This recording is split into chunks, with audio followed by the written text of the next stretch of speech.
le messager de l'Alliance. Il était venu du ciel sur la terre avec la doctrine de son Père, afin de pouvoir conduire les hommes dans les voies droites de Dieu. Parce que les hommes se sont égarés. Donc Jésus, il allait d'abord venir comme une victime expiatoire, afin de donner sa vie pour les pécheurs. Amen. Mais il était venu aussi avec un message. C'est pour cela que le Fils de Dieu, qui est l'agneau de Dieu, va aussi prêcher la parole de Dieu. Amen. Jésus n'est pas venu simplement pour mourir à la croix, mais Jésus aussi est venu avec un message. Alléluia. C'est pour cela que le premier jour qu'il est rentré dans un temple, dans une synagogue, on lui a donné le rouleau du livre d'Ésaïe, il a ouvert et il a commencé à parler. Et il a dit, il a lu le passage et il a dit, aujourd'hui cette parole de l'écriture s'accomplit. Et quand il a dit cela, qu'est-ce qui s'est passé? Il a dit son auditoire, ceux qui étaient en face de lui, comment ils se sont comportés? Le premier jour, ils ont cherché à faire quoi? Est-ce qu'ils étaient contents? Ils étaient contents de cette parole? Ils étaient irrités. Et ils ont cherché à faire quoi? À se saisir de lui pour faire quoi? Pour le tuer. Voilà. Donc, dès le premier jour même, quand il a commencé, quand il a été révélé comme ça aux pharisiens, ceux qui étaient les docteurs de la loi, ceux qui étaient habitués aux Écritures, ils ont voulu mettre la main sur lui pour le tuer. Si il était venu seulement pour mourir, Dieu aurait permis qu'on le tue. Parce qu'on a pris du haut de la montagne et on voulait le jeter. Il était sur la on voulait le jeter maintenant dans la vallée. Mais la Bible dit qu'il s'est glissé entre eux réellement et il ne sait pas. C'est-à-dire qu'ils n'ont pas pu le tuer. Amen. Pourquoi ils n'ont pas pu le tuer? Pourquoi ils n'ont pas pu tuer le Seigneur? Parce que son œuvre n'était pas encore venu. Oui. Parce que la mission qu'il avait n'a pas encore été achevée. Oui. Oui. Il avait la technique avec cela. Oui. Il devait donner la voix. Il devait enseigner les voies de son Père. Amen. Parce qu'il était venu pour mourir, oui ou non? Voilà, il était venu pour mourir. Mais en réalité, il n'avait pas encore enseigné les voies, toutes les paraboles. Le royaume des cieux est semblable à ceci. Le royaume de Dieu est semblable à ceci. Le royaume des cieux est semblable à ceci. C'est ça qu'il était venu montrer aux hommes. Amen. Bien qu'il était venu aussi pour mourir. C'est pour cela, comme vous lisez dans Jean chapitre 1, le verset 17, on dit, la loi a été donnée par Moïse, mais la grâce et la vérité sont venues par Jésus. Donc le Seigneur Jésus est venu pour mourir pour les hommes, mais il est venu prêcher comment un homme doit se conduire pour qu'il puisse plaire à Dieu qui est son Père. C'est ça que Dieu est venu montrer. Donc, comme il n'a pas encore enseigné ses voies, même si, même le diable, le démon le plus coriace de l'enfer vient à lui tenir la main pour pouvoir le tuer, il ne peut pas. Aucun homme ne pouvait mettre la main sur lui parce qu'il n'avait pas encore accompli la volonté de son Père. Et c'est la même chose aussi pour tout chrétien. Ce que Dieu a dit sur toi, si réellement tu es conforme dans ses voies, tant que tu n'as pas encore accompli cela, l'ennemi ne peut rien faire. Alléluia. Alléluia. Donc c'est pendant que maintenant il est en train d'enseigner les voies de Dieu, d'enseigner les voies de Dieu, mais il y avait les signes et les prodiges qui l'accompagnaient. Amen. C'est pour cela qu'il y a un des pharisiens qui est venu, il est venu vers le Seigneur Jésus la nuit. Ça c'est dans Jean chapitre 3, il est venu la nuit et il dit, nous savons que toi tu es un docteur venu de Dieu. Pourquoi ça? Car personne ne peut faire les miracles que tu fais si Dieu n'est avec lui. Donc, il y avait comme une nouvelle doctrine. Ce n'était pas seulement la lettre qu'on récitait. Mais ce qu'il prêchait était accompagné de manifestations de l'Esprit. Parce que l'Esprit de Dieu était sur lui. Amen. Amen. L'Esprit de Dieu était sur lui, comme vous disiez dans Luc chapitre 4, Matthieu chapitre 4. Après son baptême, il a été conduit par le Saint-Esprit dans le désert. Quand il a été conduit par le Saint-Esprit dans le désert en cherchant la face de Dieu, il était rempli du Saint-Esprit lorsqu'il est sorti du désert. Et il est devenu la renommée de toute la Galilée. Donc c'est après, lorsqu'il est sorti du désert, il était rempli de cet esprit. Donc quand il venait citer les Écritures, c'était accompagné de puissance. Amen. C'est pour cela que dans la synagogue, les gens pouvaient être par exemple des paralytiques, des lépreux, des gens qui sont malades. Et lui, il voulait montrer qu'en réalité, il est venu avec une doctrine que les hommes ne connaissent pas. Alléluia. Donc il voit quelqu'un qui est paralytique, il voit quelqu'un qui est aveugle, et lui accorde la guérison. C'est pour ça qu'il a dit que cette parole de l'Écriture est accomplie aujourd'hui. Amen. Donc les gens disent, ah, c'est lui là, c'est une nouvelle doctrine de Dieu. Donc Nicodème sait que réellement il est de Dieu. Il vient la nuit maintenant, il dit, nous savons que toi tu es un docteur venu de Dieu, car personne ne peut faire les choses que tu fais, les miracles que tu fais, si Dieu n'est avec lui. Donc, puisque les miracles, les signes, les prodiges accompagnaient le ministère du Seigneur Jésus, plusieurs vont croire en Amen. Amen. Amen. Plusieurs vont croire en lui. Quelqu'un qui est là, qui a vu depuis sa naissance. Le Seigneur Jésus lui impose les mains et il commence à voir. Quelqu'un qui est estropié depuis sa naissance. S'il a croisé le Seigneur Jésus, il commence à se lever, il se lève d'un coup, il commence à courir dans la vie. Tout le qui ne va pas croire. Les gens ont commencé à croire en lui. Amen. Voilà. Ça, c'était en fait la manifestation de l'amour de Dieu pour sa création, pour les hommes. Amen.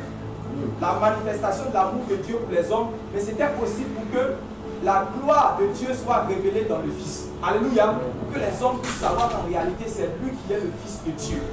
C'est pour cela qu'il y avait des signes et des prodiges qui faisaient que les hommes même ne peuvent pas faire, jusqu'au début ne peuvent pas faire.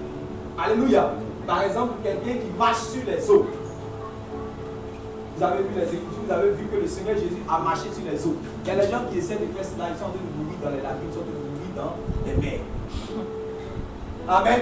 Parce qu'il est le seul qui a marché réellement sur les eaux. Alléluia. Donc plusieurs maintenant vont commencer à croire en lui.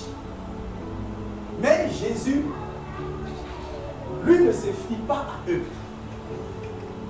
Il marche avec Jésus, il veut faire route avec Jésus, mais Jésus n'a pas confiance en eux. Alléluia. Voilà. C'est là que nous devons faire très attention. Les gens font route avec le Seigneur. Regardez par exemple dans Jean chapitre 6. Pendant qu'il faisait son ministère aussi, plusieurs commençaient à le suivre. Pendant qu'il le suivait, ils ont marché des jours. Donc il avait fait, quand il les a regardés, il a eu pitié d'eux. Donc il a dit à ses disciples, donnez-leur à manger les disciples. Seigneur, ça va comment ça va se passer. Amen. Amen. Donc il a demandé à quelqu'un là-bas, qu'est-ce que vous avez? On a dit, il y a un petit là qui a 5 pains et 2 poissons. Il a pris, il a rendu grâce au Père et il y a eu le miracle, la multiplication des pains. Alléluia. Ce jour-là, les 5000 personnes qui étaient là, ils ont mangé, ils étaient rassasiés et il y a eu encore la nourriture qui est restée. Alléluia. Donc, quand ils ont vu cela, et quand ils ont mangé, ils étaient rassasiés, le Seigneur Jésus dit à ses disciples, on va partir de l'autre côté. Donc, ils ont pris la barque, ils sont bâtis. Les autres, là, ils ont fait grand tour, c'est-à-dire qu'ils ont marché des kilomètres. Vous comprenez? Ils ont marché des kilomètres. C'est-à-dire qu'ils peuvent quitter, par exemple, ici, on est à Yopougon, pour aller jusqu'à Port-Bleu. Amen. C'est-à-dire, comme il y avait l'eau qui les séparait, ils ont fait un grand tour jusqu'à ce qu'ils soient arrivés à Port-Bleu. Amen. Maintenant, Jésus dit, vous me suivez là. C'est parce que vous avez mangé du pain chaud et que vous êtes rassasiés. Amen. Ce n'est pas tous ceux qui le suivent. Tu n'as pas confiance tout de suite. Il n'est pas un homme, ce n'est pas comme un homme. Si tu marches avec un homme, si tu vas, tu es toujours auprès de lui, l'homme peut avoir facilement confiance en toi parce que aujourd'hui tu es venu dire bonjour. Tu es venu lui donner une nourriture. Amen. Tu l'appelles pasteur. Tu peux avoir facilement confiance en toi. Mais le problème c'est que le Fils de Dieu, il est capable de sonder ton cœur. Amen. Pour connaître les dispositions réelles de ton cœur. Ça veut dire que tu peux venir ce matin, tu es assis. Nous on se dit que tu es avec nous ici. Mais le Fils de Dieu est capable de savoir que toi tu es assis ici. Mais ta pensée est dans la salle de jeu du dans tes PlayStation. peux être ici, on est assis sur un truc et dire Alléluia, Amen. Mais le Fils de Dieu est capable de sonder les dispositions de ton cœur pour voir en réalité où tu es là. Ça te fait mal parce que tu viens de rater un contrat ou que tu viens de rater un petit marché de 30 000 francs. Donc tu es assis, et le temps fait vite, on va partir. Le Fils de Dieu connaît tes dispositions. Comme vous lisez dans l'Apocalypse, il dit que toutes les églises vont savoir que c'est lui qui sonde les cœurs et les... Donc tu ne peux pas te cacher. Hébreu dit que la parole juge les sentiments et les pensées du cœur. Rien ne peut se cacher devant elle. Tu dois te cacher devant le Seigneur.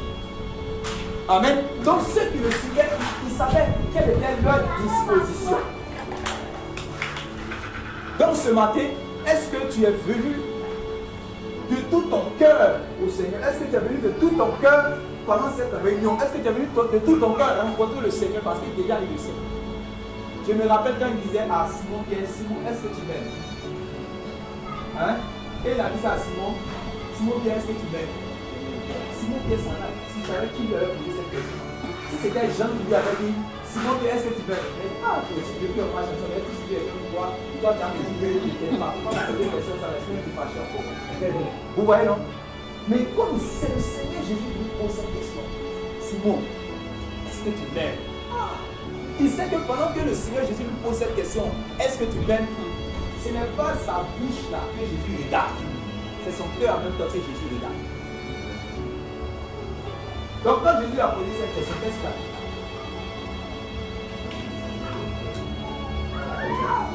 Le Seigneur Jésus l'a posé 3 fois. On peut penser que c'est facile, mais ce n'est pas facile. C'est pour ça que nous tous on peut se prosterner ici. On va commencer à pleurer, on va commencer à crier, on va commencer à chanter, on va commencer à louer. Mais le Seigneur Jésus, il sait ceux-là qui sont vraiment attachés à lui. Il sait ceux-là qui l'aiment. Il sait ceux-là qui le recherchent. Il les connaît de manière particulière. Il les connaît de manière particulière. Amen. Amen. Voilà. Donc, personne ne pouvait lui renseigner sa vie en lui donnant des renseignements sur Papa Tano, sur la sœur Marie-Ange. Non, lui ne demande pas d'enseignement. Il sait déjà quelles sont les dispositions du cœur. Amen. Aujourd'hui, c'est dimanche. Tout le monde réellement va aller. Tout le monde va s'endimancher, va bien s'habiller pour aller glorifier Dieu. Amen. Ils vont remplir les églises. Amen. Pour aller écouter la parole, pour aller chanter. Mais le Seigneur Jésus connaît réellement ceux-là qui sont réellement venus de rencontrer. Aujourd'hui, on assiste à une hypocrisie généralisée. Comme moi, j'ai des amis qui sont par exemple bouddhistes et qu'ils sont devenus bouddhistes parce que leurs parents et les arrière-grands-pères sont des bouddhistes. Comme j'ai un ami qui est musulman et qu'ils sont issus d'une famille musulmane, son grand-père, ses aïeux, eux tous réellement, ils sont musulmans. Maintenant, moi, je suis né dans une famille qui n'est ni musulman, ni bouddhiste. Mais voilà, est-ce que si devenir chrétien aussi, c'était pas, puisque ma famille là, voilà, souvent aussi vont à l'église. Donc, par ça, tu dis que bon, moi je suis chrétien. Il y a beaucoup qui se disent chrétiens de cette manière. C'est vraiment pas ça. Donc, qu'est-ce qu'il fait? Il cherche une église. Voilà, ici là, on parle de Jésus. Voilà, Jésus au moins, c'est bon. Donc, il va là-bas, il s'assoit. Amen. Quand il arrive là-bas, il peut trouver réellement une église où les fondements du Seigneur ne sont pas posés.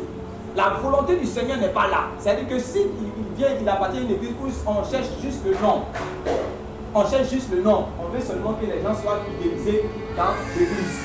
Sans savoir les dispositions de leur cœur vis-à-vis du Seigneur. Dimanche, il vient. L'autre dimanche encore, il vient. L'autre dimanche, il vient. À partir du moment où il a fait au moins 3 dimanches comme ça. Si la troisième l'évangéliste a lui a parlé du Seigneur Jésus, lui il va pas dire les chrétiens. Il va dire les chrétiens, mais il ne sait pas si Jésus le connaît. Je vais vous poser une question simple. Qui connaît le président de la République de la Côte d'Ivoire? Qui connaît le président de la République? Qui ne connaît pas le président de la République?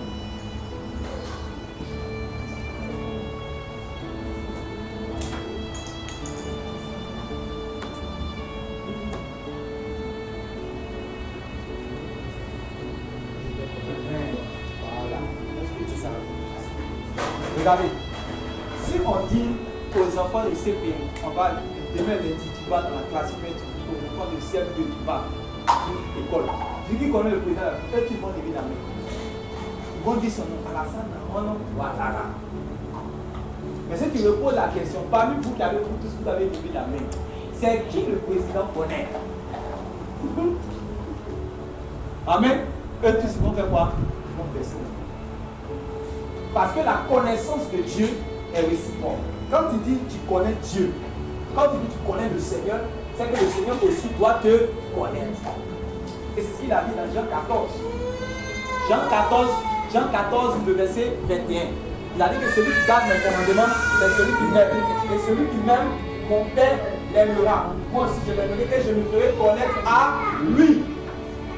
Donc quand tu connais Dieu, le Seigneur aussi, lui aussi te connaît. Amen. C'est-à-dire que tu partages une intimité avec lui. Il connaît déjà les dispositions de ton cœur. Le jour où le Seigneur Jésus a dit, ma fille, je sais que tu m'aimes, ce témoignage est certifié, ce témoignage est vrai. Maintenant que toi tu vas être la seule à dire au Seigneur, je t'aime, je t'aime, je t'aime, ce n'est pas sûr. Jusqu'à ce que tu puisses recevoir le témoignage de Dieu. Alléluia. Tu puisses recevoir le témoignage de Dieu. Donc pendant que les gens étaient en train de le suivre comme ça, ils savaient. Ils savaient que plusieurs le suivaient à cause réellement des miracles. Il y a des personnes qui ont dormi, elles ont fait un songe et le songe s'est réalisé. Automatiquement, il est réduit. C'est-à-dire qu'à partir du songe qui fait qu'il a eu un songe, ou bien il a eu une vision, le songe et la vision se sont accomplis, ou bien il a vu quelque chose, puis ça s'est réalisé réellement. Il dit que c'est que Dieu lui parle, donc lui connaît Dieu. S'il meurt, il va aller au ciel. Parce qu'il connaît Dieu. Dieu lui a donné une vision. Amen. Il y a d'autres qui étaient malades. Ces personnes ont reçu la guérison. Amen. Il était malade, il a reçu la guérison. Il avait peut-être une maladie, il a reçu la guérison. Et à partir, simplement, à cause du fait qu'il a reçu la guérison, il dit que lui, il est déjà enfant de Dieu. Amen. Est-ce que c'est vrai que quelqu'un qui reçoit une guérison, quelqu'un qui reçoit une délivrance, c'est pas de Dieu lui-même, c'est-à-dire qu'il allait un pasteur à prier pour lui, ou bien il dormait. Le Seigneur Jésus lui a parlé, le Seigneur Jésus l'a guéri. Puis le Seigneur Jésus a monté au ciel. Ou bien le Seigneur Jésus a envoyé son ange. Amen. Il était muet. Le Seigneur Jésus l'a touché, il a commencé à parler. Amen. Est-ce que sur la base de cela, il est déjà devenu enfant de Dieu? Et aujourd'hui, malheureusement, c'est ce que les gens croient. Parce que je suis parti, j'appartiens à une assemblée, donc je suis un enfant de Dieu. Parce qu'un pasteur a voulu pouvoir être guéri, je suis un enfant de Dieu. Parce qu'il y avait une affaire. Voilà, dans mon travail, il y avait un marché, il attendait ce contrat. Voici le pasteur qui a prié pour moi. Et ça marchait. Donc, il vient simplement par reconnaissance. Puisque réellement, c'était chaud là. Si on a prié pour lui, ça marchait. Donc, il faut qu'il vienne quand même par reconnaissance. Donc, il est là simplement par reconnaissance. Sinon, il est là, il n'est pas encore enfant de Dieu.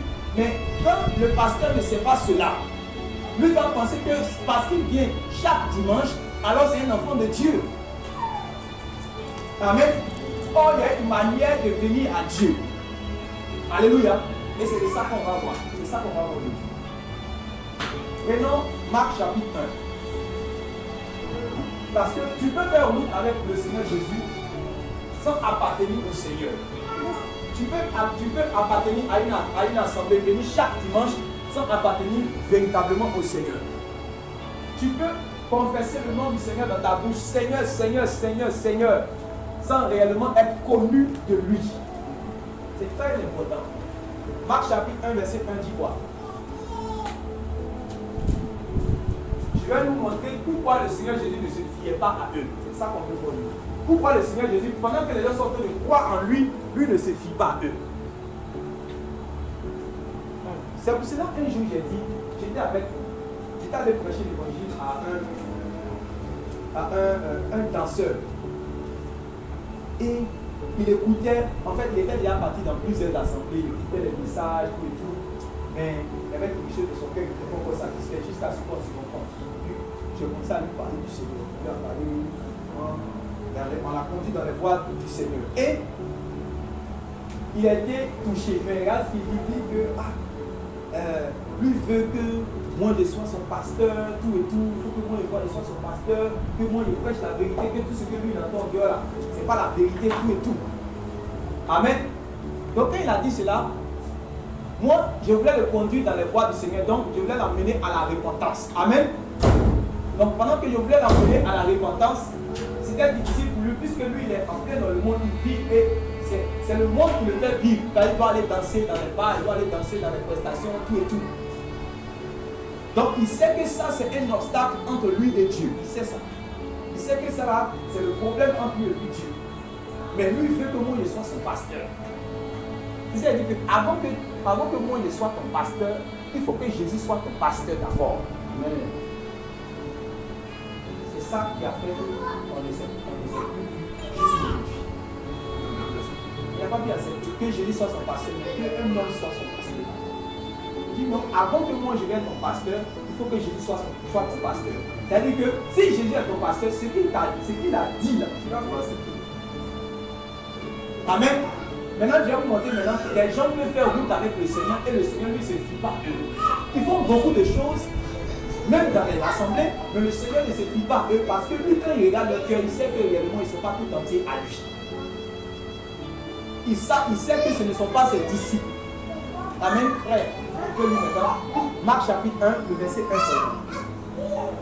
Écoutons bien maintenant. Commencement de l'évangile de Jésus-Christ, Fils de Dieu. Commencement de l'évangile de Jésus-Christ, Fils de Dieu. Donc ici, c'est la bonne nouvelle, le message que le Seigneur Jésus est venu apporter sur la terre. Voilà le commencement de l'évangile de Jésus-Christ. Marc chapitre 1, verset 14, maintenant à 15.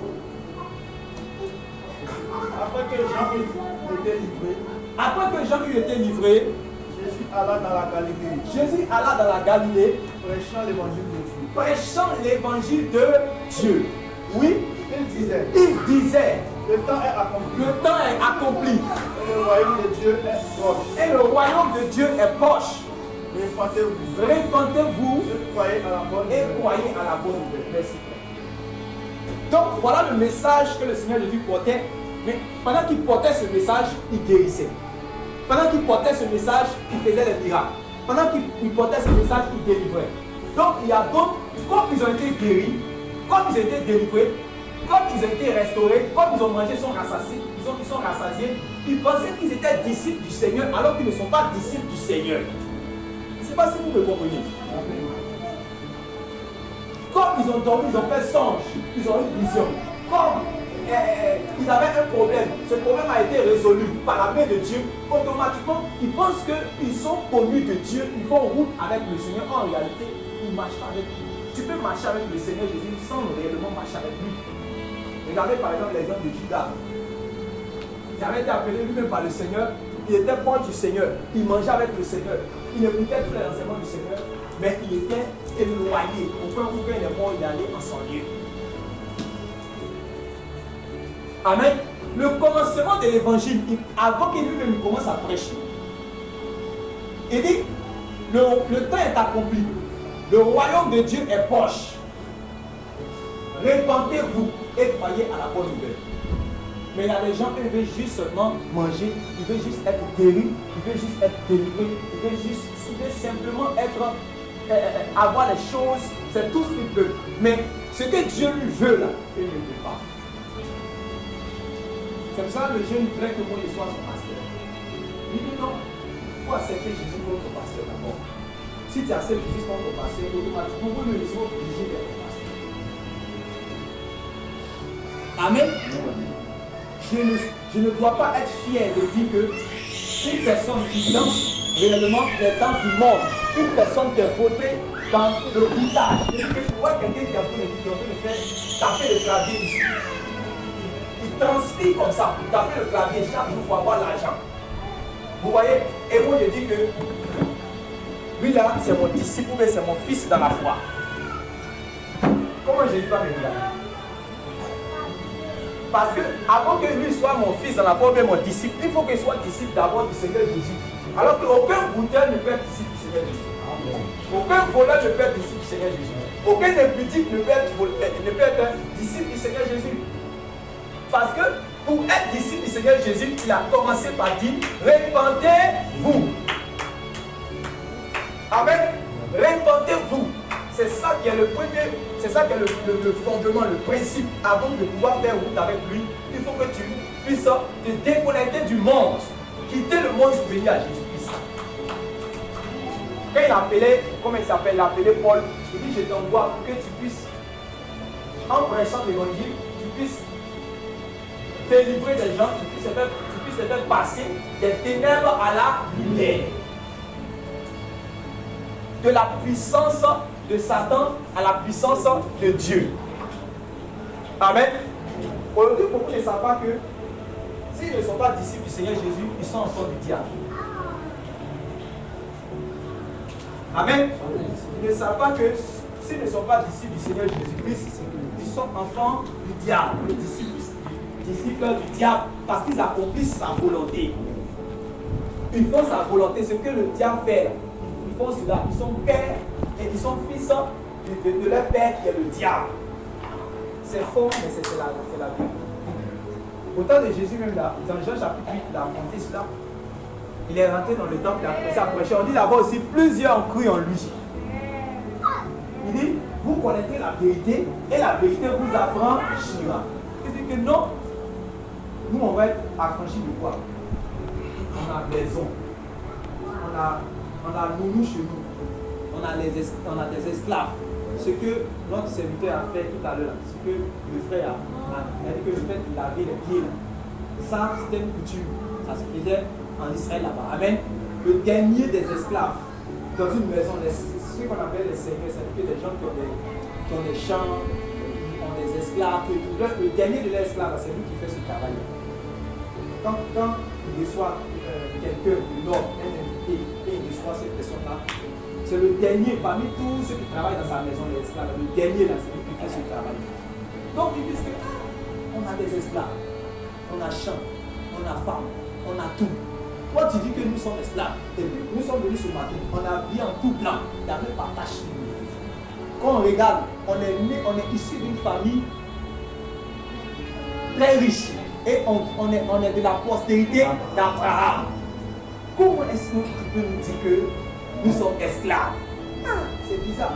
Toi-même là-même, toi est bizarre. Parce que nous on sait que tu es né au quartier ici, tu es né réellement, voilà, on connaît ta maman, ton mari, ton papa, on ne sait pas, c'est bizarre. Donc c'est toi-même peut-être qui es esclave. Comment est-ce que toi tu nous dis que nous sommes esclaves? Amen. Maintenant Jésus maintenant dit, je vais vous montrer comment vous êtes esclaves. Prenons le passage de la Bible. Dans Jean chapitre 8. Lisons à partir du verset 30 jusqu'à 36, vous allez voir. On peut faire route avec Jésus, on peut appartenir à une église, on peut être invité, on s'assoit. Tout ce qu'on va dire là, vous allez répéter, mais vous n'êtes pas enfant de Dieu. Mais c'est possible de devenir enfant de Dieu. Alléluia. Amen. Oui, le frère m'a dit, à partir du verset 30.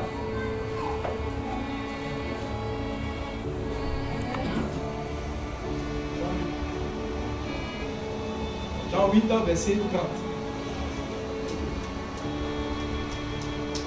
Comme Jésus parlait ainsi, Regardez, c'est la même chose qu'on a vu dans le passage. Comme Jésus parlait ainsi, plusieurs crurent en lui. plusieurs crurent en lui. Et il dit aux Juifs qui avaient cru en lui. Donc, c'est comme s'il y avait une salle. Prenons, je vais prendre des exemples. Il y a une salle, il y a 1000 personnes. Et pendant qu'il prêche, il y a 500 personnes. Quand il est en train de prêcher, là, il dit que c'est comme eux, ils sont tous tremblés même. Ou bien ils sont venus et disent Amen. C'est la vérité, c'est la vérité. Donc, Jésus, sur les 1000, il y a 500 qui sont venus montrer que réellement ils ont cru. Donc, il laisse les 500. Ils se concentrent sur ceux qui prétendent avoir cru. Voilà. Donc c'est à eux maintenant qui va s'arrêter. Ce n'est pas ceux-là qui ne marchent pas avec lui. C'est ceux-là qui disent qu'ils marchent avec lui. Ceux-là qui ont commencé à dire Seigneur, véritablement tu viens de Dieu. Ce que tu dis c'est la vérité. Donc c'est vers eux maintenant ils se tournent, ils se concentrent sur eux. Et regardez ce qu'il va leur dire. Il dit aux Juifs qui avaient cru en lui. Il dit aux Juifs qui avaient cru en lui. Ce n'est pas ceux qui ne croient pas en lui. Ouais. Ce n'est pas ceux qui sont dehors actuellement là. Aujourd'hui est dimanche. Tu sais que tu as une conscience dans ta tête qu'il existe un Dieu que tu dois venir honorer, que tu dois venir glorifier. Pendant ce temps, il y a d'autres qui sont en train de jouer les matchs de football aujourd'hui. Il y a d'autres qui sont dans les bars. Il y a d'autres qui sont dans les endroits de péché. Mais toi, tu as décidé de venir honorer Dieu. Amen. Donc toi, tu es parmi ceux qui croient en lui. Oui. Si vous demeurez dans ma parole, Si vous demeurez dans ma parole, vous êtes vraiment mes disciples. vous êtes vraiment mes disciples. Ouais, vous êtes vraiment mes disciples. Oui, continue. Vous connaîtrez la vérité. Vous connaîtrez la vérité Et la vérité vous et la affranchira. vérité vous affranchira.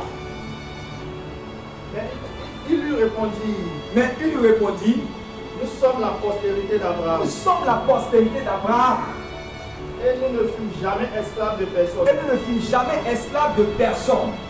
Comment dis-tu? Comment dis-tu? Vous deviendrez libres. Vous devenez libre. Verset 34. Oui. En vérité, en vérité. En vérité, je vous le dis. Leur répliqua Jésus. Oui. Quiconque se livre au péché est esclave du péché. Quiconque se livre au péché est esclave du péché. Oui. Or, l'esclave ne demeure pas toujours dans la maison. Or, l'esclave ne demeure pas toujours dans la maison.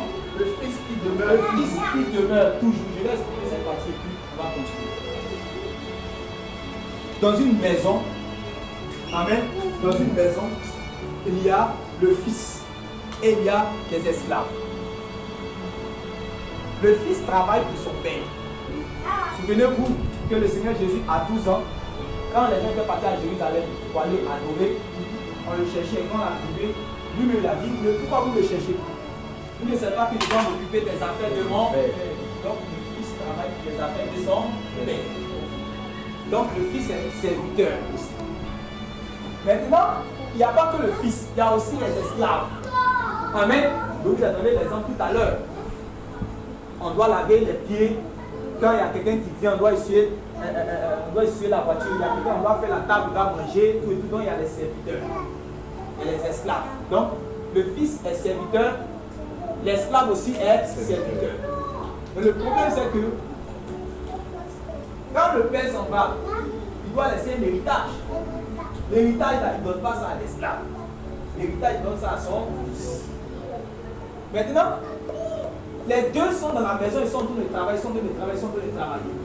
Il dit que, comment on appelle ça? Celui qui est fils, après avoir fini de travailler, lui va recevoir une récompense. Et celui qui est esclave, après avoir fini de travailler, lui n'a pas de récompense, lui n'a pas d'héritage.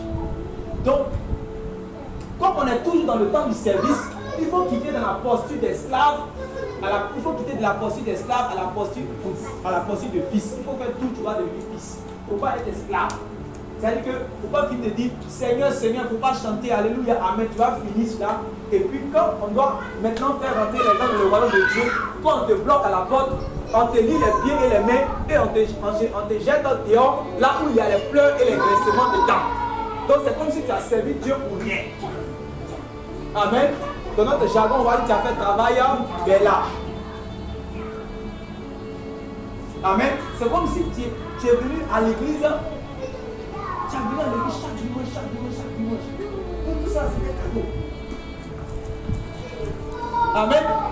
Si tu viens à l'église chaque dimanche, étant lié par le péché, ça veut dire que le Fils de Dieu ne t'a pas affranchi. Tous les dimanches, le Fils de Dieu ne t'a pas affranchi. Donc, tu vas comparaître devant lui dans la posture d'esclave et non dans la posture de fils de Dieu. C'est ça le problème. Amen. C'est pour ça qu'il dit que l'esclave ne demeure pas toujours dans la maison. Amen.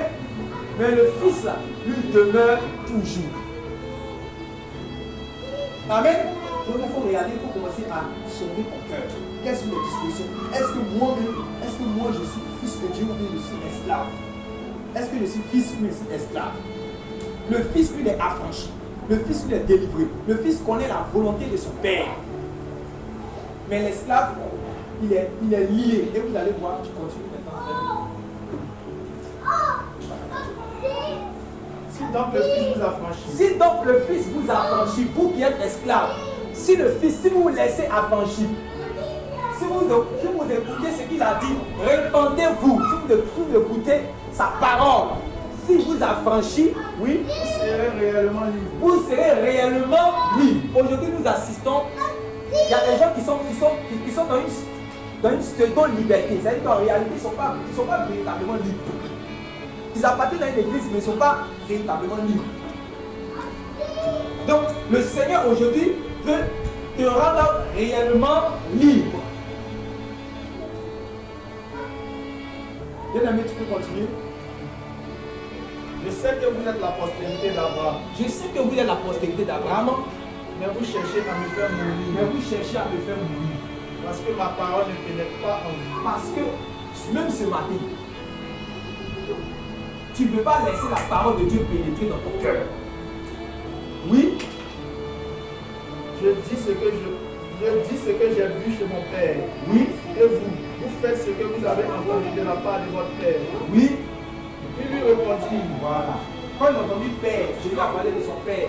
Lui aussi. Mais quand il a dit, j'ai fait ce que j'ai vu chez mon père. Vous faites quoi? ce que vous avez entendu de la part de votre père. Donc, ils ont vu que donc Jésus veut dire qu'ils n'ont pas le même nom. Voilà. Donc, c'est ça qui va les pousser à poser cette question. Donc, Jésus a dit que lui, il a son père. Amen. Mais ils n'ont pas le même père. Alors que les deux sont juifs. Jésus est juif, lui aussi est juif. Amen. Eux aussi sont juifs, c'est ça, non? Maintenant, lui, il montre que son père n'est pas leur père. Écoutez bien ce qu'il est en train de dire. Aujourd'hui, là, tout le monde a Bible, non? Quand tu prends Luc chapitre 11, et que la prière que Jésus a enseignée à ses disciples, amen. Quand tu prends, même si tu voles, même si tu es impudique, même si tu es idolâtre, même si tu es adultère, quand tu prends cela, toi aussi tu dis non, mais dans les assemblées, quand les gens vont aller à la messe ce matin, moi je me rappelle, quand on était encore dans le monde, je dirigeais le programme en petit peu là. Chaque mercredi, on dirige prière. On dirige prière matinale. On dirige prière. Chaque dimanche, je dois être à la messe. Mais le reste des jours, je cherche. La nuit, pendant que tout le monde dort, à partir de 1 heure, il y avait des chaînes d'orcelles photographiques. Je veille dedans jusqu'à matin.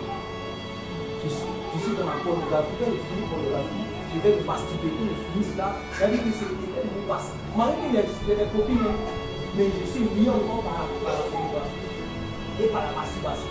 Je suis déjà attaché la boisson, l'alcool. Mais quand le mercredi arrive, c'est que le matin, tout le monde me ressent que la prière. Dimanche matin, je vais chercher la lance. Je vais la chercher. On est dans le péché, mais on va à la messe. Et pendant que le point qui va faire le ministre, la messe est en train de la production. Alors c'est pas le point qui parle un peu de latin, spiritus, puis après, le Seigneur soit avec vous. Et ils disent, c'est ça on attend. On a assis là. On a tout de donner, on est là, on tourne. Mais comme là-bas, souvent on dit, asseyez-vous, levez-vous, asseyez-vous, il y a beaucoup, donc souvent ça enlève le sourire. Mais ça dure aussi, quand on est assis, on attend qu'il dise ça. Jusqu'à on voit que la version finale est arrivée là. Puis maintenant, il parle qu'elle dit, le Seigneur soit avec vous. Et il a on est parce que c'est la partie là qu'on attend pour aller se chercher. Lui qui doit aller à l'hôtel, il va aller à l'hôtel. Lui qui doit aller voler, il va aller voler. Lui qui doit aller jouer pour l'âme, il va partir. C'est ça qu'on attend. Amen. Mais quand on dit notre Père, nous tous on dit notre Père. Justement, on chante même notre Père. Mais en même temps, on est volé, on est adultère. Tout le monde a accès à la Bible. On peut lire. Comme on dit, quand Jésus va dire, quand vous priez, dites notre Père, toi aussi tu as répété, notre Père. Mais ce n'est pas parce que tu récites cela que ça veut dire que Dieu est ton Père. Donc, eux, quand ils regardent Jésus, il a la même couleur de peau que eux. Mais Jésus dit, lui, il a son Père qui est différent de leur Père. Donc, il dit non, ça va créer un déclic dans l'esprit qui va les amener à poser la question issue.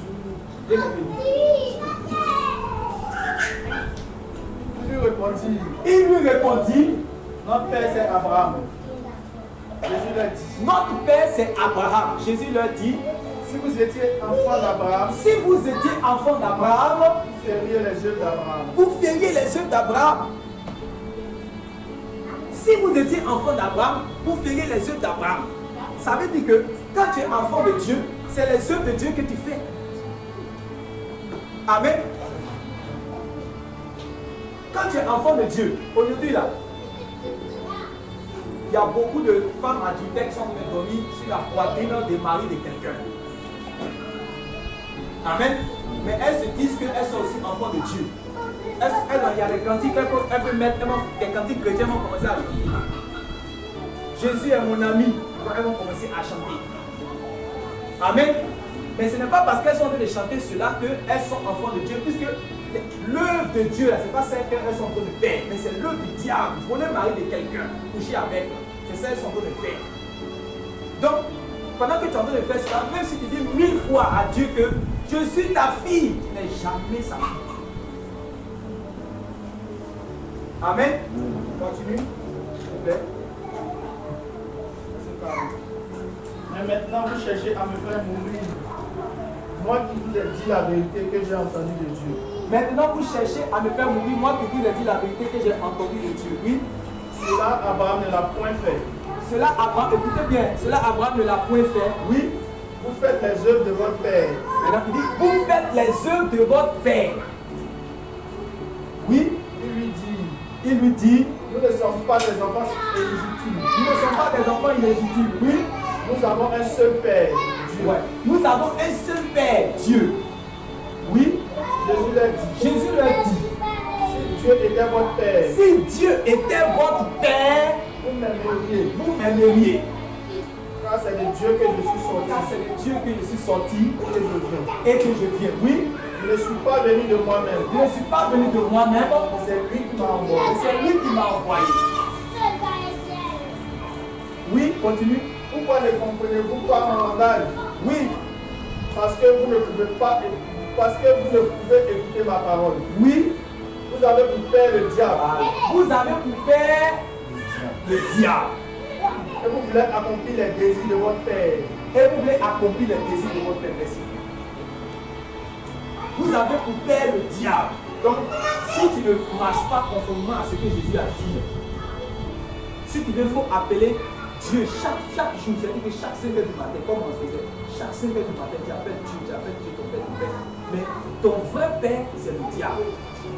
Ça, c'est ce que le Seigneur Jésus est venu enseigner. Qui croit que le Seigneur nous dit la vérité? Qui croit que le Seigneur nous dit la vérité? Qui croit que ce qu'il dit là, c'est la vérité? C'est pour ça que quand lui me parle, il dit en vérité, en vérité. Amen. Amen. Il dit que ce qu'il a dit là, c'est la vérité. C'est de la parole du cœur que la bouche parle. Amen. Maintenant, lui dit, bien que tu puisses dire dans ta bouche, Seigneur Dieu, mon Père, mais en réalité, quand tu ne fais pas les œuvres de Dieu, quand tu ne fais pas ce qu'il a dit, ton vrai Père, c'est le diable. Et ça, beaucoup de personnes ne peuvent pas accepter. Mais même s'ils n'acceptent pas, ce n'est pas parce qu'ils n'acceptent pas que ce n'est pas la vérité. Amen. Ce n'est pas parce qu'ils n'acceptent pas que ce n'est pas la vérité. Maintenant, lui dit, le commencement de son évangile, au commencement de son évangile, pour aider les gens, pour ne pas qu'ils puissent finir d'adorer Dieu sur la terre, à la fin ils vont aboutir en enfer. Je vais venir répéter la même prédication que Jean-Baptiste a prêché, parce qu'en réalité, les enfants d'Israël attendaient le Messie. Amen. Eux voulaient voir le salut de Dieu, le salut que Dieu avait promis. Maintenant, pour qu'ils puissent voir le salut que Dieu avait promis, Dieu dit non, ils ne sont pas encore prêts pour voir le salut que Dieu a promis. Donc, qu'est-ce qu'il va faire? Il va préparer leur cœur d'abord. Donc, on voit Jean-Baptiste. Jean-Baptiste vient et Jean-Baptiste prêche la repentance. Le fait qu'il puisse changer d'abord, qu'il puisse s'humilier afin de pouvoir voir Dieu. On ne peut pas voir Dieu dans un état d'orgueil. Amen. On ne peut pas voir Dieu dans un état de péché. Si tu vois Dieu dans un état de péché, tu meurs. Amen. Amen. Tu vois Dieu dans un état de péché, tu meurs. Parce que sa nature est sainte. Il est la lumière. Et toi, tu es dans les ténèbres. Si tu le vois automatiquement, sa lumière va juger tes ténèbres automatiquement. Donc, il faut que quelqu'un vienne préparer le chemin de Dieu. Amen. Donc, lorsque le Fils de Dieu maintenant vient, avant que le Fils de Dieu va venir, Jean-Baptiste était là, il prêchait la repentance pour que les gens puissent changer. Il y a d'autres qui étaient là. Pendant que Jean-Baptiste est au Judée, en train de prêcher, il prêche la repentance, c'est-à-dire qu'il faut que les gens puissent changer d'abord. Puis quand ils changent, ils viennent dans l'eau, ils les baptisent. Quand ils changent, ils viennent dans l'eau, ils les baptisent. Il y a d'autres qui sont arrêtés là, ils disent, le jeu de la repentance. Même chose dans Jean chapitre 8 là. Eux aussi sont lavés, tout ce qu'ils vont. Nous on veut se faire baptiser, mais nous on ne veut pas changer. Jean-Baptiste était un prophète, donc lui aussi, Dieu lui avait donné la capacité de savoir les pensées des cœurs aussi des gens. Donc, eux, ils sont là, ils sont arrêtés, ils ne veulent pas changer, mais eux, ils veulent, c'est-à-dire accomplir une formalité. Ils doivent pas juste rentrer dans l'eau et puis on va sortir. C'est comme ça, il y a souvent, il y a des personnes qui sont là, quand ils voient qu'on publie des baptêmes, ils savent que, faut te baptiser pour arriver au ciel. Mais les étapes qui précèdent du baptême, là, ils ne sont pas prêts. Amen. Le fait de se repentir, de quitter le monde avant de finir dans les eaux, eux ne sont pas prêts. Ils veulent juste se faire baptiser seulement. Et puis, aussi, ils sont fait baptiser, le juste ils meurent, ils veulent voir avec eux. Comme ça, et c'était la même chose aussi au temps de Jean-Baptiste.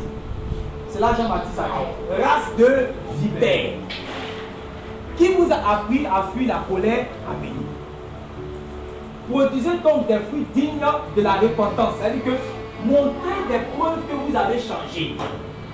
Quand avant de suivre le Seigneur Jésus, on change, on montre qu'en réalité on a changé. Ça c'est une vérité aujourd'hui qui est en train de disparaître. On dit non, bon, si vous dites aux gens qui n'ont qu'à changer, si vous dites aux gens qui n'ont qu'à se repentir, ça veut dire que c'est l'homme lui-même qui change. Aujourd'hui, vous parlez de quelque chose. Avant qu'on va se discuter, vous dites quelque chose. Il y a d'autres non que vous dites que, comment on appelle ça? Si vous dites aux gens qu'ils n'ont qu'à changer, donc ça veut dire qu'ils peuvent changer d'eux-mêmes. Puisque vous dites que c'est Jésus qui change, maintenant vous dites aux gens que changer. Donc c'est eux-mêmes qui changent ou bien c'est Jésus qui les change. Voilà comment les hommes ont commencé à raisonner. Et je vois malheureusement même des chrétiens commencer à prêcher ces choses. Faisons attention. Voilà lui qui est Jésus là. Voilà lui qui est Jésus. On dit commencement de son évangile. Marc chapitre 1, verset 1. Marc chapitre 1 à partir du verset 14. Il dit comme le royaume de Dieu est proche. Je vais vous expliquer pourquoi il dit le royaume de Dieu est proche. Il dit comme le royaume de Dieu là, quand ça va venir là, tous ceux qui sont les rebelles, les impudiques, les adultères, les fornicateurs, tous ceux qui pratiquent le péché, lorsque le royaume de Dieu vient, c'est pour les détruire. Le royaume de Dieu vient avec la colère de Dieu. Tout ce que mon père n'a pas planté sera. C'est-à-dire que tout ce qui est scandale sur la terre sera jugé lorsque le royaume de Dieu va venir. Parce que le royaume de Dieu vient avec la colère ardente de Dieu. Donc, pour ne pas que les gens puissent subir la colère ardente de Dieu, il faut que les gens puissent changer. Je ne sais pas si vous comprenez. C'est à cause ça qu'il a dit, le temps est accompli, le royaume de Dieu est proche. Donc, comme le royaume de Dieu est proche, alors changez. Parce que ceux qui ont craint Dieu dans leur vie sur la terre, lorsque le royaume de Dieu va venir, ils seront récompensés. Mais ceux qui ont vécu dans la rébellion, dans le péché, lorsque le royaume de Dieu va venir, ils seront jugés dans la colère de Dieu. Donc Jésus les appelle à changer. Il dit répentez-vous. Donc, quand vous lisez le verset 15, il dit répentez-vous et croyez à la bonne nouvelle. C'est pas ce que Jésus a dit. Maintenant, pourquoi vous voulez que nous on prêche notre message de Dieu? Amen. Répentez-vous et croyez. Il n'a pas dit croyez seulement. Vous allez, quand vous lisez la Bible, ne prenez pas seulement un passage. Par exemple, quand on voit le Macédonien, Paul a dit, qu'est-ce que je dois faire? Paul a dit, crois au Seigneur Jésus, tu seras sauvé. Donc, comme quelqu'un a lu cela, ils ont dit, crois au Seigneur Jésus, tu seras sauvé. Donc, ça veut dire qu'en réalité, on n'a pas besoin de repentance, on doit croire que Jésus est le Fils de Dieu pour être sauvé. Or, dans le cheminement de l'évangile de Jésus, en prêchant, il dit que ce n'est pas tous ceux qui croient en lui, là, ce n'est pas tous qui vont rentrer. C'est-à-dire que ce n'est pas tous ceux qui disent Seigneur, Seigneur, qui vont rentrer. Amen. Ce n'est pas tous ceux qui disent Seigneur, Seigneur, qui vont rentrer. Donc, quand Jésus dit répentez-vous et croyez, toi qui es disciple du Seigneur, tu dois prêcher aussi aux autres. Répentez-vous et croyez, et c'est ce que lui-même qui envoyé ses apôtres, c'est ce qu'il t'avait prêché. Quand vous lisez Luc chapitre 8, Luc chapitre 9, Il dit, quand vous allez, dites le royaume de Dieu est proche, répentez-vous et croyez à la bonne nouvelle. C'est la même chose que nous aussi d'approche. Répentez-vous et croyez à la bonne nouvelle. Amen. Répentez-vous et croyez à la bonne nouvelle. Mais on n'a pas dit que faut croire seulement. Non, il faut te répondre, il faut changer, il faut montrer. Comme le Baptiste dit, produisez donc des fruits dignes de la repentance. Vous savez ce que ça veut dire? Quelqu'un va dire ici, avec cette version. Quelqu'un a une version qui se doit venir par français de Jésus. Parole de Dieu. Lisez dans Luc chapitre 3. Luc chapitre 3.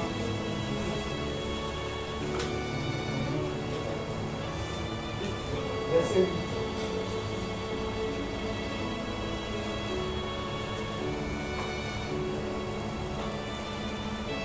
Regardez bien.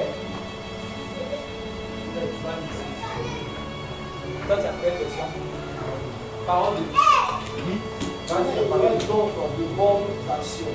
Faites donc de bonnes actions. Montrez que vous avez Pour montrer. changé votre vie. Faites donc de bonnes actions. Oui. Pour montrer que vous avez changé. Montrez que vous avez changé votre vie. Oui, le vous n'êtes pas en conseil. Oui. Produisez plutôt du fruit, Produisez plutôt vos fruits, des actes qui montrent que vous avez changé. des actes qui montrent que vous avez changé. Donc quand je dis répentez-vous là, c'est ça. Ça veut dire que si tu es dans le boutage, hein, même si tu dois gagner 15 millions aujourd'hui, tu ne vas pas croire au Seigneur Jésus et puis tu es dans ton boutage pour gagner 15 millions. Non. Tu laisses le boutage, tu dis à tous tes camarades de boutage que j'abandonne le boutage. Aujourd'hui, j'abandonne le boutage, les 15 millions, je laisse là. C'est ça, tu as montré aux gens que réellement tu as changé. Tu as montré à Dieu, tu as montré aux hommes, tu as montré à tous les esprits que tu as changé. Avant de suivre, de croire au Fils de Dieu. C'est comme ça. Sinon, tu vas continuer à être un voleur, bouteur, arnaqueur, fornicateur, adultère, mais toujours croyant. Croyant au Seigneur. Donc, en fait, c'est comme si tu as cru en vain. Amen. Amen. C'est comme si tu as cru en vain. Donc il dit, répentez-vous et croyez, oui. Français courant, oui. Montrez par les actes que vous avez changé de mentalité. Et vous n'avez pas dit en vous-même à notre Père. C'est la même chose. Amen. Quittez. Comme Pierre prêchait dans Actes chapitre 2, pendant qu'il était en train de prêcher, les gens disent, oh frère, que ferons-nous? C'est la vie. Venez à l'église. Amen. Venez chanter. Comme on n'a pas de pianiste, venez vous allez chanter. Amen. Comme on n'a pas de tam-tam, tu sais taper tam-tam, non? Il faut venir, tu vas venir taper à l'église. Vous savez qu'aujourd'hui, les gens sont à l'église simplement parce qu'on est arrivé pour venir jouer tam-tam. Il est fort dans tam-tam, mais une table, tout le monde va commencer à passer. Un jour, piano, tout le monde va commencer à chanter. Et mais il est assis à l'église, se disant que lui aussi est connu de Dieu. Jésus dit on chante d'abord et on montre son changement à tout le monde. Tu as montré à Dieu, tu montres à tout le monde que réellement tu veux suivre le Seigneur. C'est après ça maintenant qu'on va te faire participer. Et maintenant, étant initié dans les choses, étant initié maintenant, tu vas commencer à servir le Seigneur. Tu vas commencer à faire les choses dans la maison de Dieu. C'est comme ça. Amen. Donc, répentez-vous et croyez. N'oubliez jamais ce principe. Amen. Ta vie chrétienne va dépendre de comment est-ce que tu l'as abordé. Ta vie chrétienne va dépendre de comment est-ce que tu l'as abordé. Si tu as fait du surplace, tu vas continuer toujours dans le surplace. C'est-à-dire que ça va t'accompagner. Mais si réellement tu es venu de la bonne manière, comme le Seigneur Jésus a dit, répentez-vous et croyez à la bonne nouvelle. Si tu es passé par cela, alors c'est toi qui es appelé disciple du Seigneur. Et tu as préféré Dieu et non le diable.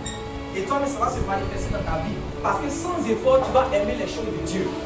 Quand ils vont dire prière, tu n'es pas énervé. Il y a des gens qui entendent prier, c'est comme si c'est le diable qu'ils ont vu. Comme que la Bible, quand ils ouvrent la Bible, que c'est le diable qu'ils ont vu. On dirait qu'il y a un problème entre eux et la Bible. qui n'ont pas l'amour naturel de la lecture biblique. Il faut les voir ce que tu es passé. Si tu continues toujours dans le système, dans le sur-place, dans ta manière que tu es venu à Dieu, Jésus a sa manière. Il faut regarder cela. Alléluia. Sinon, ça sera réellement. Regardez les enfants d'Israël. Ils sont quittés, Dieu les a délivrés de l'Égypte. Ils sont passés, ils sont dans le désert. Maintenant, ils sont dans le désert. Leur cœur était où? Pourquoi ils ont dû faire route? Ils sont à Canaan. Quand on chante, on dit je suis en route pour Canaan. Eux, tu se chantes, on s'en va à Canaan. On va à Canaan. On s'en va au ciel. Incitez-moi sur la terre, incitez-moi sur la terre, Seigneur, eux aussi chantent. Ma patrie est dans les cieux, j'irai là-bas, c'est ma nouvelle patrie. Tout son cœur dans le monde. Tout son cœur dans le monde. C'est comme les enfants d'Israël, eux aussi sont sortis. Mais ils sont en train de penser à leur concombre et les salades et les légumes qu'ils vont manger en Égypte. Mais c'est quel Moïse les a fait. Il est venu conduire où? C'est pas nous, on va rester en Égypte là-bas. Amen. Et ça, Dieu dit non, c'est là. Il ne pas les. Si tu peux passer 3 jours seulement pour la maison, il va les faire tourner grand tout. Peut-être que quand ils vont tourner, en tournant, leur cœur, leur disposition peut changer. Ça fait les 40 ans de désert. C'est pour le faire tourner jusqu'à ce que, voilà, il tourne. Il puisse se remettre en cause de moi. Je ne suis pas sorti réellement d'Égypte de la bonne manière. Voilà, pour avoir de bonnes dispositions. Donc, il est fait tourner chaque fois. C'est la même chose. Pourtant, eux, ils pensent qu'ils sont en route pour aller en Canaan. Eux, ils sont morts dans le désert. Et ma prière, le Père de mon cœur, c'est que ce n'est pas le cas de toi. C'est toi qui es venu ce matin. Alléluia. Tu es venu parce que tu es en route pour le royaume de Dieu. Et il faut que tu puisses aboutir réellement dans le royaume de Dieu. Tout ce qui peut t'empêcher à aboutir là-bas réellement, il faut que tu puisses laisser cela, que tu puisses entrer. Donc, c'est possible de sortir réellement de l'Égypte, marcher même en pouvoir aller à Canaan, puis tu ne vas même pas pouvoir entrer dans Canaan. Parce que ton cœur n'est pas Canaan. Toute personne qui va rentrer dans le royaume de Dieu, son cœur a précédé là-bas. Parce que Jésus a comparé le royaume de Dieu à un trésor. Amen. Et puis il a dit que là où est ton cœur, là aussi sera ton trésor. Là où est ton trésor, là aussi sera ton cœur. Donc quelqu'un qui n'a pas l'amour du royaume de Dieu, quelqu'un qui n'a pas l'amour des choses de Dieu, quelqu'un qui n'a pas l'amour de la parole de Dieu, quelqu'un qui n'aime pas la prière, quelqu'un qui n'aime pas les choses de Dieu, quelqu'un qui n'aime pas adorer Dieu, quelqu'un qui n'aime pas la parole de Dieu, comment est-ce qu'il va rentrer dans le royaume de Dieu? Ce n'est pas possible. Les choses de Dieu t'énervent. Les choses de Dieu là, ça te surcharge, c'est un poids, un fardeau pour toi. Tu ne peux pas. Il faut t'asseoir, il faut recommencer. Sinon, tu as marché, c'est cadeau. Parce que Dieu avait donné ces principes que tu devais respecter depuis le départ. Regarde à comment est-ce que tu as abordé ta marche dans la foi. Regarde. C'est en fonction de ça que tu vas continuer, c'est en fonction de ça que tu vas aboutir là où tu dois aboutir. On ne peut pas rentrer dans le royaume de Dieu quand on a marché sur la voie de l'enfer. Amen. Il y a 2 chemins. Amen. Le chemin qui est étroit, resserré. On dit l'aboutissement, c'est le royaume de Dieu, le ciel. Amen. Mais la voie large et spacieuse, que les voleurs, les menteurs, les tricheurs, ceux qui sont orgueilleux, c'est eux qui ont posé cette chose. Comment tu es en train de marcher cette voie et puis penser que tu vas aboutir un jour dans le royaume de Dieu, comme si c'est pas magie, on va pousser. Amen. Ce n'est pas de manière technique, de manière, comment on appelle ça même, avec son intelligence. Voilà, comme je sais que Jésus est le Fils de Dieu, c'est pas ça que un jour je vais me trouver. C'est pas ça. Connaître le Fils de Dieu, là, c'est se fusionner à lui. Dans les mêmes pensées, comme il pense à ce que tu penses, ça se fusionner à lui, ça on appelle connaître. Comme on dit que Adam et Ève sont fusionnés, ils sont attachés. C'est s'attacher au Seigneur Jésus. C'est être d'accord avec lui. Donc quand tu es assis devant la pornographie, que tu sais que dans la parole de Dieu, il n'est pas d'accord avec ça. Toi aussi, tu ne dois pas être d'accord avec ça. Parce que vous êtes attachés, vous êtes unis. Les chrétiens sont unis au Fils de Dieu pour être unis à son Père. Alléluia. Mais si tu es en désaccord avec lui, c'est un problème. Alléluia. C'est un problème. Donc c'est ça qui est réel. C'est pour cela que le Seigneur Jésus ne se fiait pas à ceux réellement qui étaient. Il n'est pas comme les hommes, il n'est pas comme les pasteurs. Nous, les pasteurs, on est des hommes aussi. Non. Avant que tu vas appartenir à une église, appartiens au Seigneur Jésus. Avant que tu vas avoir un pasteur dans ta vie, il faut que Jésus soit ton pasteur. Avant que tu vas avoir une vie dans ta vie, il faut que Jésus soit ton vie. Parce que Jésus, lui, sonde ton cœur. C'est pas un homme, il n'est pas comme un homme, il connaît ce qui est dans le cœur de l'homme. Voilà pourquoi il a instauré ces principes. Il a dit pour celui qui veut marcher avec moi, il doit se repentir d'abord. Et puis maintenant, il va croire que moi, je suis le Fils de Dieu qui est venu pour ôter son péché. Donc, ça n'oublie pas ça pour nous dans ce pays. Parce que ça commence à être oublié. Ça commence à être oublié. Un jour, là, il y avait un roi qui était en Israël et il est tombé. Donc, il y a eu une maladie. Et il dit que bon, il va aller, comment on appelle ça, consulter des dieux pour voir s'il va guérir ou il ne va pas guérir. Donc, il a envoyé ses émissaires, ils sont partis. Et sur la route, pendant qu'ils sont en train de partir, le Seigneur va se révéler à son serviteur Élie. Puis il va dire à Élie, voilà le roi lui là. Regarde-moi un gars comme ça, qui est malade. Moi, le Dieu d'Israël, il me laisse. Et il va à 70 km. Parce que la ville c'était à 70 km d'Israël. Il va là-bas pour aller chercher les autres dieux pour savoir s'il va guérir. Comme s'il n'y avait pas le véritable Dieu même en Israël. Dieu dit non, ça à ce moment, il ne faut pas le laisser. Va nous dire qu'il va mourir sur son lit là. Donc Élie maintenant va le croiser les envoyés du roi. Il va les croiser, il va les dire. Voici la parole du Seigneur. Comme il n'y a pas de Dieu en Israël, vous partez adorer les pogniens, vous partez adorer les fétiches, alors dites réellement, dites à votre roi là qu'il va mourir. Amen. Donc ils sont partis maintenant dans le roi.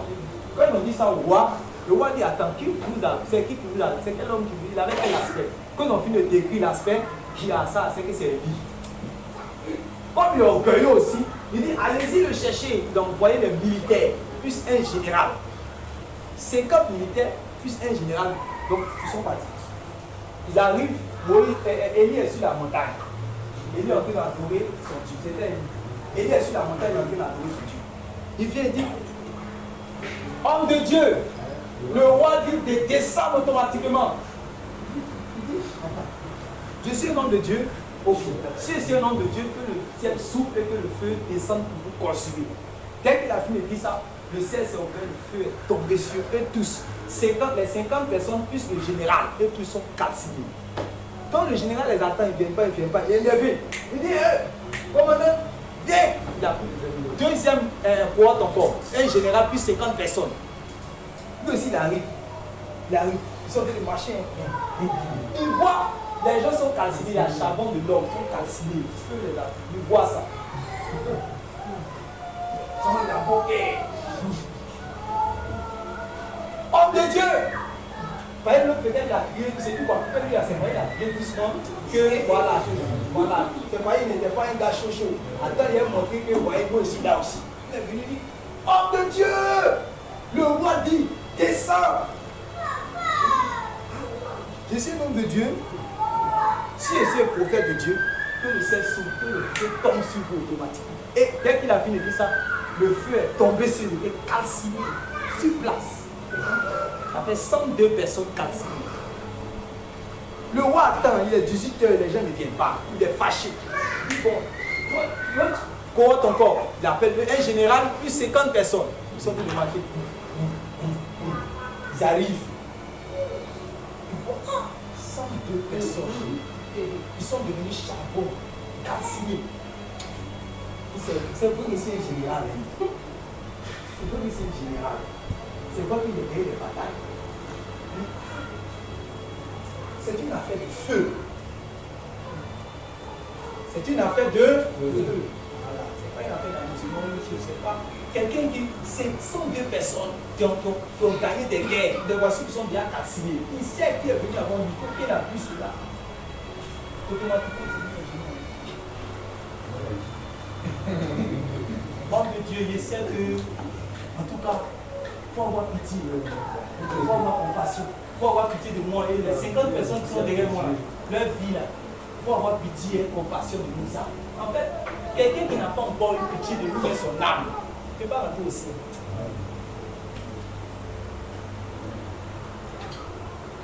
Quelqu'un qui n'a pas encore eu pitié, c'est lui-même, il n'a pas encore eu pitié de son âme. Pour s'abaisser devant Dieu, pour dire Seigneur, je te demande pardon. C'est ça la repentance. C'est pourquoi le Seigneur dit d'abord le Seigneur. Ce n'est pas possible. Quelqu'un n'est pas passé par là. Il ne peut pas rentrer dans le royaume de Dieu. Donc quand il s'est abaissé, c'est prosterné pour reconnaître la souveraineté de Dieu. Que c'est vrai qu'il a gagné des guerres, mais il n'est rien. Alors l'ange de l'Éternel a dit, ne lui fais pas de mal. Va avec lui. Que Jésus puisse marcher avec toi. Que Jésus puisse marcher avec toi. Que Jésus puisse marcher avec toi. Il faut que tu puisses d'abord t'humilier.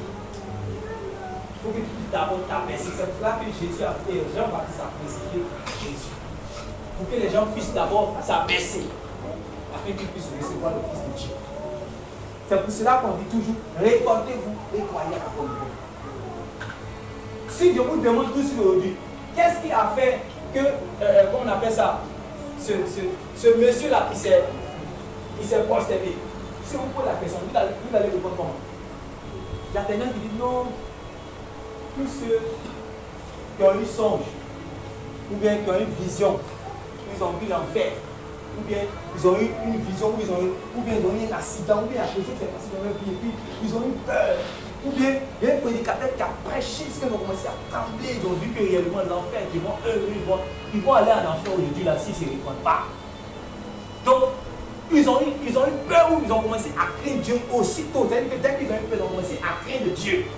Les gens disent non, que ceux qui ont cru à Dieu de cette manière, c'est parce qu'ils avaient peur. Donc, ils n'ont pas cru à Dieu. Amen. Les gens disent ceux qui ont cru à Dieu de cette manière-là, ils ont eu peur. Maintenant, je vous pose la question. Lui, le général, là, c'est quoi qui a fait qu'il s'est prosterné? Hein? C'est quoi qui a fait puis il s'est prosterné? C'est parce qu'il a vu le jugement. Tant que les gens n'ont pas pris conscience que réellement, s'ils ne changent pas et qu'ils meurent dans leur état, ils vont descendre en enfer. Amen. Ils vont descendre en enfer. Ils doivent être conscients de cela. Ils doivent être conscients que ce que tu es en train de vivre, la vie que tu es en train de mener là, ça va t'emmener en enfer. Amen. Voilà, ça va faire que tu vas aboutir en enfer si tu ne changes pas. Donc il faut changer, sinon tu vas aboutir en enfer. Donc, quand tu sais cela, tu crains Dieu et tu abandonnes cela. Mais si tu vas dire non, que oui, ce n'est pas possible. Chacun doit prendre conscience qu'un jour, c'est-à-dire que dans sa vie, il a mérité l'enfer. À cause de ses actions. Donc, il demande pardon.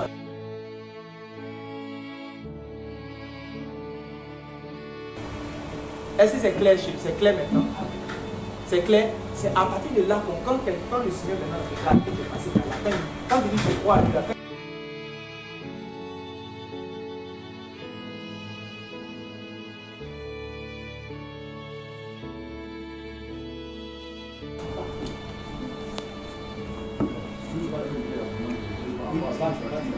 C'est tiré de 2 Chroniques au verset 7, chapitre 7, verset 14. Si mon peuple, celui qui porte mon nom, s'humilie, prie et me cherche, et s'il renonce à ses mauvaises voies, oui, je m'écouterai du haut des cieux, oui, je pardonnerai son péché et je guérirai son péché. Ça commence toujours par le fait de pouvoir s'humilier devant Dieu. Amen. S'humilier d'abord. S'humilier d'abord. La repentance, ça se prend la circoncision. Vous voyez, un jour, les enfants d'Israël voulaient rentrer, il y a des malades. Les enfants d'Israël voulaient rentrer à Canaan. Amen. Ils devaient passer par Jéricho. Voilà. Il y avait les murailles de Jéricho qui étaient là. Et Il y avait beaucoup de personnes qui sont mortes dans l'exode. Beaucoup de personnes sont mortes dans l'exode. Donc il y avait une nouvelle génération qui est arrivée. Donc eux, ils ne pouvaient pas faire circoncis. Amen. Dans le désert, ils ne pouvaient pas faire circoncis. Donc ils ont vu, à Jéricho, Dieu a dit comment il s'appelle, Josué, je te livre Jéricho. Amen. Donc quand ils sont contents, ils vont aller posséder en même temps Jéricho. En même temps, Dieu se révèle à Josué. Puis Josué, fais-toi le couteau de pierre et circoncis tout le peuple là. On va passer par la circoncision. Et tout ce doit se faire circoncis. Ce n'était pas les bébés comme les Nathan, comme les enfants là, non, les gilets là, c'était des gaillards, des vaillants qui ont commencé à batailler dans le désert. Alléluia. Je lui dis, fais-toi, Dieu dit à Josué, fais-toi des couteaux de pierre et circoncis. Amen. Amen. S'il dit que non, c'est-à-dire que celui qui va dire non, moi ici j'ai Dieu, ça fait trop mal. Ou bien non, on est déjà arrivé à Canaan. Comment encore on a, voilà, Jésus est là. Dieu a déjà dit qu'il nous donne. Comment est-ce que tu peux nous dire qu'on regarde ce que c'est possible? C'est celui qui avait dit ça. Est-ce que tu peux rentrer là-bas? Donc là, Dieu est en train de te glisser, de s'humilier d'abord. Tu ne peux pas posséder. Le royaume de Dieu, tu ne peux pas entrer là-bas si tu ne peux pas passer par la personne.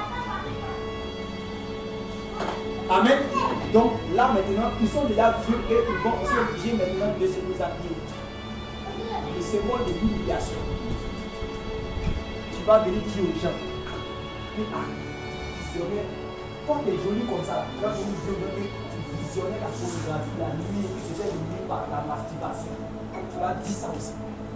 Tu vas venir dire aux gens que tu sortais avec le mari de quelqu'un. Tu vas venir dire aux gens que malgré que tout le monde te connaît comme étant le premier de la classe, tu vas venir dire en réalité, j'étais un tricheur qui te déshabille, c'est ça. Vous voyez, les gens vraiment se déshabillent devant et puis on voit les circoncis.